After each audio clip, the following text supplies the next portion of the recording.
My name is Bettina Prato. I'm the Senior Coordinator of the SAFIN network, and I'm very pleased to be with you today as the Chair or the Master of Ceremonies, I suppose, of the second day of this workshop on green finance for agriculture that is co-organized with the CAPFIN partnership.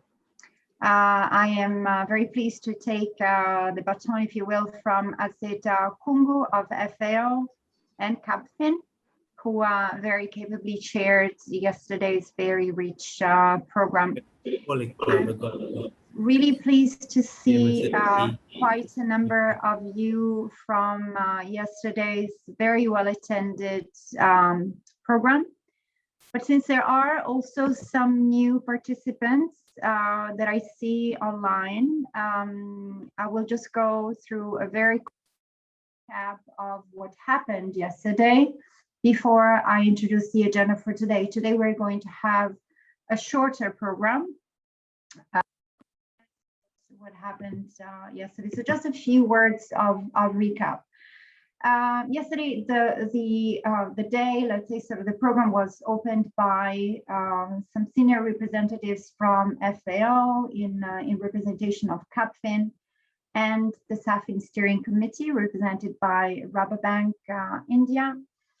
And the key framing remark that I take from this introduction yesterday was the need to strongly weave together the agendas of financial inclusion and the agenda of green finance for agriculture.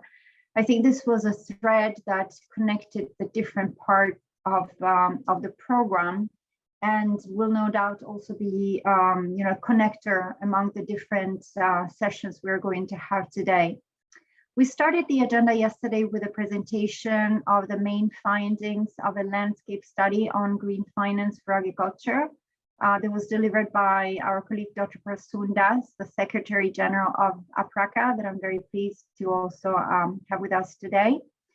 The presentation looked, among other things, at the size, the sources, the directions of financing flows, green finance flows in agriculture, the main drivers of these flows. And there we heard about how important policy drivers are as opposed to market drivers at this point in time. We also heard about some of the key challenges to scaling up the volume of finance and some of the key areas of action that can be taken forward, including by partnerships like CAPFIN and SAFIN, so the two co-organizers.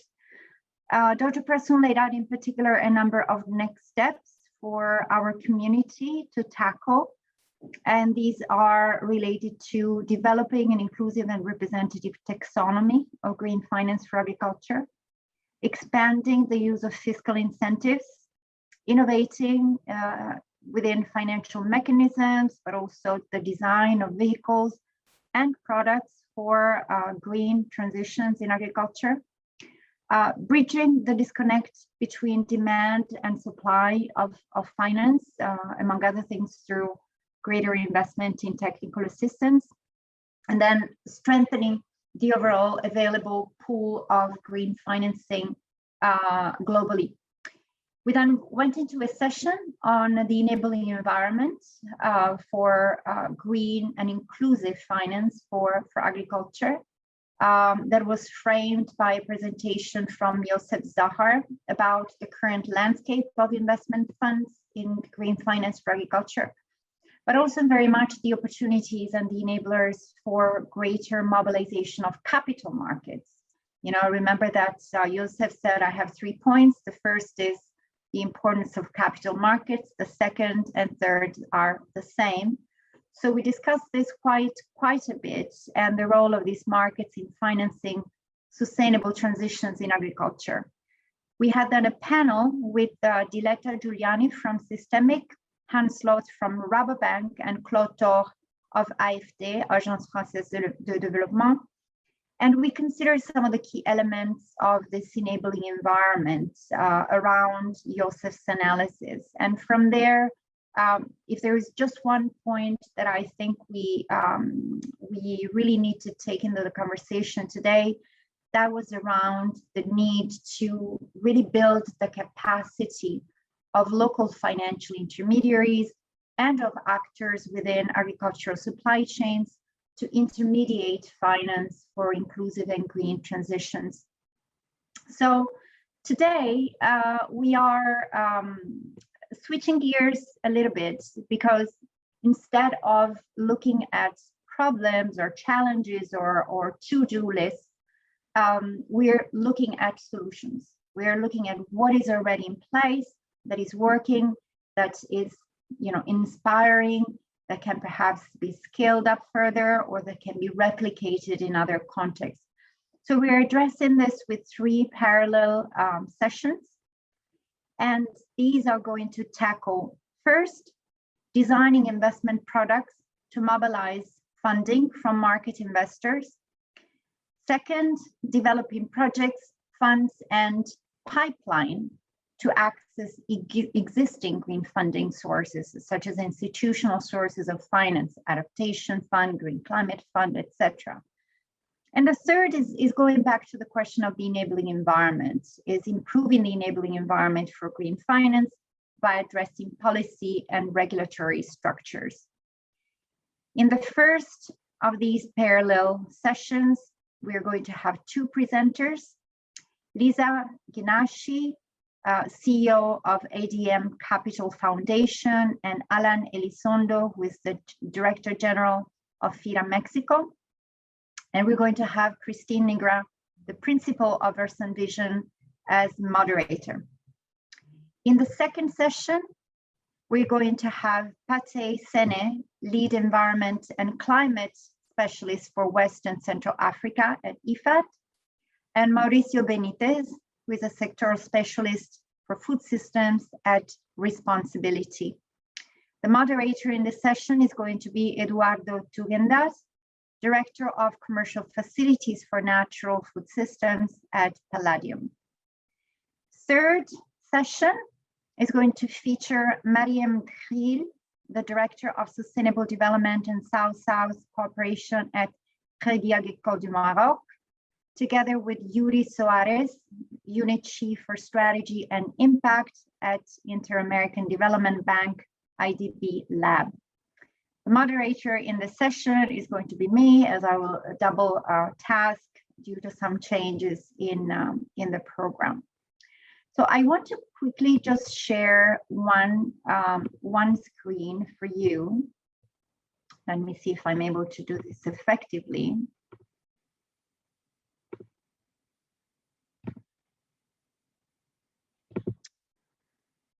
There we go. I hope you're able to see what is there on the screen. So in these parallel sessions, again, there's going to be 2 presentations that are going to give examples of what is possible, what is successful, what is innovative around the 3 themes we prioritize. And then we would like the moderators in each of these sessions to direct the conversation, the questions, the comments around trying to drill into what have been the key success factors of the experiences, the models that are going to be presented. How replicable are they? How scalable? And what are the preconditions for their replicability or scalability? For example, I think it will be really interesting for participants to use the chat function to share relevant experiences from their own organization or their own country that are similar to what is being presented, so that we have a sense of the landscape. And then third, your ideas, your thoughts about what are the gaps, what are the areas to further explore around the solutions that have been presented. So you will see also these questions presented on the screen in the various parallel sessions. Now, before we get started, you have been assigned randomly to one of these parallel sessions. So we do understand that maybe, it may not end up being the best ideal fit for you, the theme that you're most comfortable with, but we felt that these themes were broad enough and strategic enough that hopefully they're going to be relevant in different ways to each one of you. So we are now going to be moved to one of these sessions automatically, with a couple of minutes gained, as I promised to the moderators. Let me remind those of you who are part of a SAFI network that after we finish today, there will be a closed planning session that you are invited to remember to register for, as we noticed that some people register, some are yet to do that. And with this, I would invite my colleagues in the organization team to open the breakout rooms so that we can all move there. Thank you, and I will see you all back in an hour, maybe an hour and 2 minutes. Thank you. Okay, so I think we are all back now. Sorry about this this back and forth. We always try to insert some something to keep us on our feet in the course of the flow of the program. So I hope you had a really interesting set of parallel discussions. What we're doing now is basically spend a few minutes just taking stock of the conversation. Ideally, we will try to focus on the key questions that we highlighted at the beginning. So key enabling factors for each these examples of solutions of success, replicability, scalability, to what extent it's there, what is it going to take for these solutions to be scaled or replicated elsewhere, and what are the main gaps or main challenge areas. So should we start with you, Christine, since you moderated the first group? Thank you. Great. Thanks so much, Bettina. And again, thanks very much again to everyone in the session, and in particular to the speakers who really were quite generous in sharing their insights. So just on the topic of main success factors, and in our session, of course, we focused on the design aspect. We talked about the importance of hard work, and making a clear and documented case, and making sure to get third-party comments. So really, when we're talking about blending commercial objectives and non-financial objectives related to environment, social impact, et cetera, engaging around indicators and frameworks and third-party comments to make sure that there's agreement and sort of a positive feeling around that the broad set of impact. In the FIRA case, we were able to hear about their standing infrastructure in Mexico, which is, I think, really quite useful because they're a second-tier institution. They're embedded within the central bank. They have a network of 500 people across the country that can promote technology. So their ability to bring in new technologies, new practices, be innovative within that larger structure really is a very interesting model. We had the other example, which was a large, interesting project in Indonesia that Lisa shared, and that doesn't have that same standing infrastructure. It did have government alignment, which was apparently a really critical feature, but the partnerships are really a critical feature. The blended finance was a success factor as well because of overcoming perceived risk. And I think the other piece, one of the pieces that was mentioned, was the importance of finding ways to get finance to smallholders that will lead to real intensification in a sustainable way. On the topic of scaling and replication, it came up that that's important when you're trying to bring in these environmental, social, other objectives inside an existing sector, that you avoid becoming non-competitive. And so, kind of making change happen sort of in an industry-wide way, and bringing these ideas of new frameworks, new requirements in a way that is not, that can really kind of trigger that system change. The key role of public sector and leveraging public money was another piece of that puzzle. In terms of what's next, further innovations, and we talked a bit about industry-wide shifts that might be valuable. In Mexico, they're talking about wanting to build more and finance towards resilience. And so how can we get better innovation to focus on the precise environmental impacts? And one of the examples was a FAO tool for georeferencing climate projections in terms of working, how can we develop solutions that are very localized to particular conditions as they're changing? In the ADM case, the conversation was about transactions that are focused in that $10 to $50 million range, that missing middle, climate being a big piece of that, and continuing up that learning curve of blending commercial and ESG objectives within a project. And so I would just say that the work that was emphasized is building that economic case for each project that builds in the profitability, the non-financial dimensions, doing that additional ESG due diligence and the impact studies that come with it, and doing everything in a partnership, cross-industry way would be the main signals that I took away from the session. Thank you, Christine. Can I ask you something? Was the discussion, generally speaking, quite upbeat? More focused on the sense of opportunities, or more on the it's really tough? So I asked the question, where are we? Are we at the beginning of a learning curve, falling off the learning curve, or are we at the state of replication, right? And I think it's probably depends on what you're trying to do and where, but I would say there was an upbeat sense that there's been a lot of learning, right? That the complexity of the challenge is not small. I think Lisa in particular talked about, this is my words, that, really trying to do those cultural bridging across the different players. I think there's probably an increasing recognition that the different components of these projects, don't have as much experience working together and speaking the same language, and so there's a cultural component there. But that those things are happening, people are understanding that, and so that the opportunity to do it the next time and the next time, I will speculate, there's the possibility things could move more smoothly, less fits and starts that I think projects tend to have.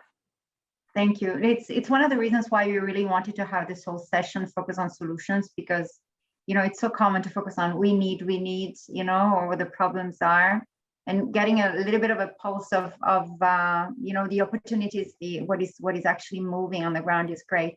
Thank you so much. Thank you, and thank you also for the presenters in this session. Eduardo, over to you. Thank you. Yeah, we had a really good presentations, and what was interesting was a real contrast, right, between the two. So we had Mauricio from Responsibility, and what they're doing is their big innovation is thinking about food systems and sort of end to end, and that in fact, even from a climate and green perspective, that there can be almost as much impact in things like reducing food waste and changing diets as also taking a landscape approach, right? So they're putting together a fund now, a commercial fund that tries to take this more end-to-end systems approach. And so of course that's and they're doing that in a way where they have sort of a junior tranche where they're trying to get some support for I guess helping first loss or guaranteeing the higher perceived risks of this kind of thing, but for the most part going to the commercial market, impact market for this kind of a financing, right? So that's on the one hand, and then Pate was from IFAD was describing a very different approach, which is more from a, let's call it a public sector type perspective, representing a very large region in West and Central Africa of the poorest of the poor and highly conflicted in many cases, but yet growing economies of going to the more traditional, let's not call it traditional, but the multilateral, let's call it that way, sources of green finance like GCF and GEF, et cetera. And the approaches really are quite different, right, between the two. In the case of Responsibility or the more commercial approach, they have to pay much more attention to really detailing out sort of their model pipeline of opportunities. What does this look like, and how's it going to work? Who's actually going to be getting the money?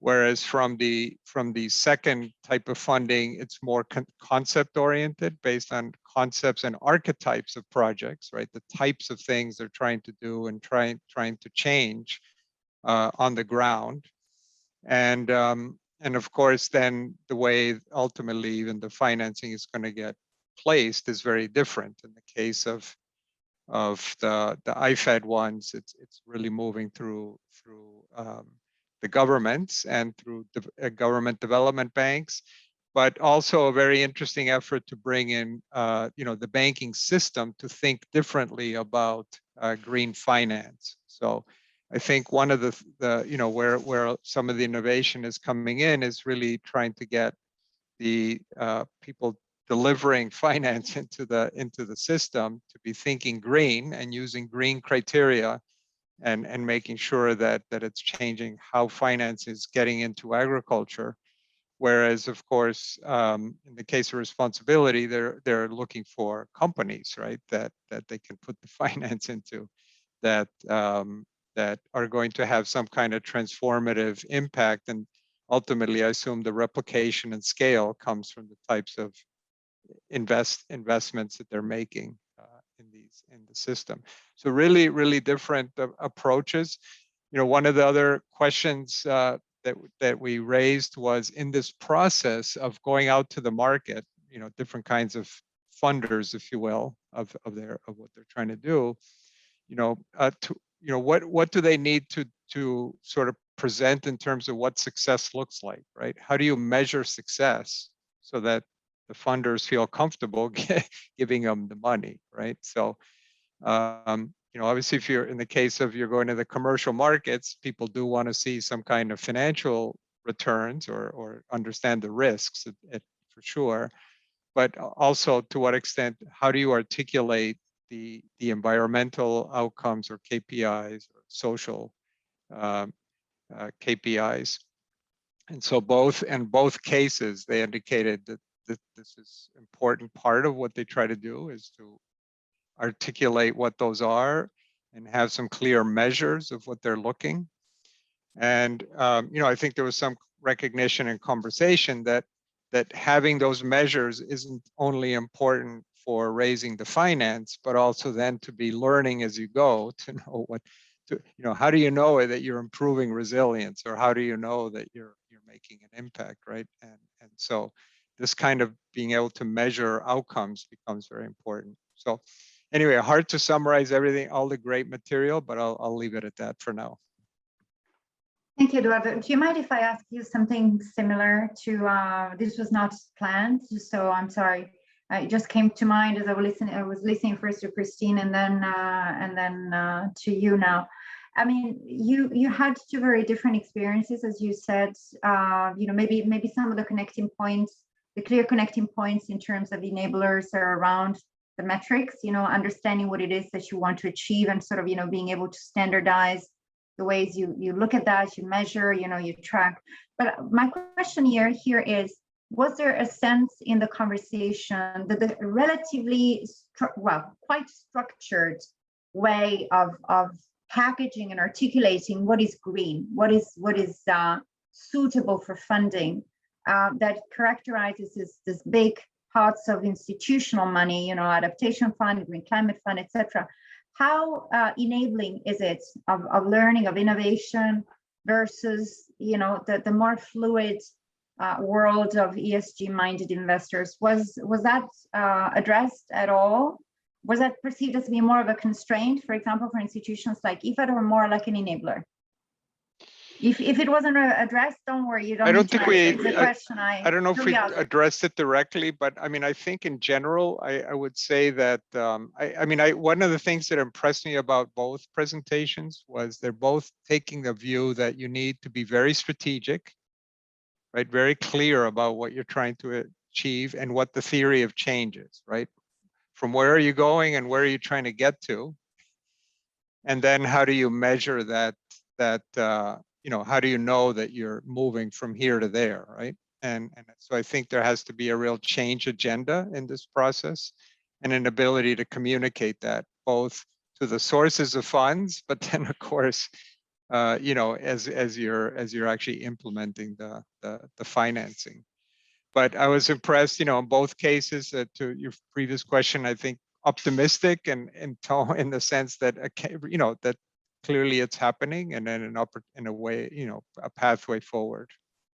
Great.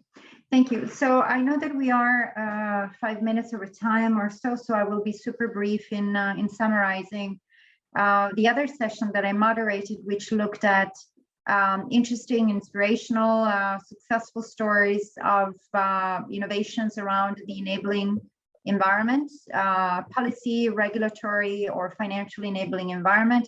We had also two very different examples. One from the experience of Crédit Agricole du Maroc in terms of its own institutional innovation, its capacity to set up sort of new mechanisms for agri-SME finance and smallholder finance, and also its capacity to provide long-term finance, which is so important for green transitions. And on the other hand, we looked at particularly the financial environment around disruptive business models, tech-enabled disruptive business models in agriculture, agtech, fintech, etc., in Latin America. So looking particularly at the environment around venture capital or innovation finance in this regard.